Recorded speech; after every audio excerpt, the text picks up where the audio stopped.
আসলে এই মুহূর্তে আমার বাসা নাই কিচ্ছু। কী ঘটলো মানে এটা সময় 9টার দিকে আমি নালিশরা থেকে একটা প্রোগ্রাম থেকে আইলাম। আসার পরে হঠাৎ করে ঠিক অন্ধকার, কারেন্ট নাই। এই সময়ে মাথায় গামছা বান্ধা একটা লোক সামনে দাঁড়াইছে। যথারীতি আমি বাইকের স্পিড কমাইছি। বাইকটা থামার সাথে সাথেই আমার বিশালভাবে একটা আঘাত করলো মাথার মধ্যে। হেলমেট আছে না, সামনের দিক দিয়ে আঘাত করার সঙ্গে সঙ্গে আমি বাইক ছেড়ে দিয়েছি। সঙ্গে সঙ্গে পেছন দিক থেকে আমার ধারণা হয়তো আরও 3-4 জন থাকবে, তারা হয়তো আর দেখছি না।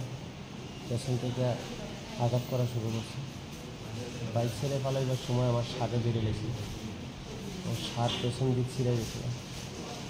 তো দৌড় দেওয়ার সঙ্গে সঙ্গে আদলা ইট দিয়ে পেছনে মারছে। আমার কোমরের মেরুদণ্ডের সাইডে প্রচণ্ড আঘাত লাগছে, যার পরে আমি ছড়ার মধ্যে আমি পেরে গেছি।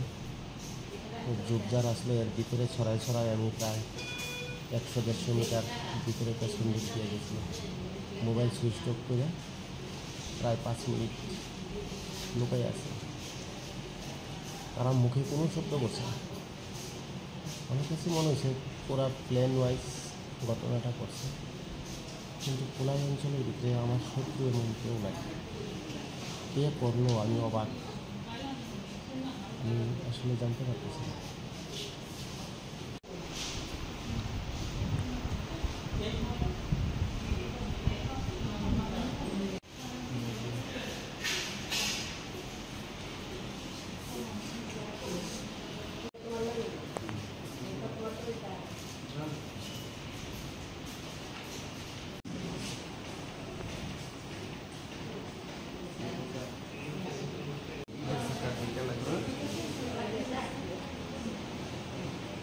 Mak, you are doing that material.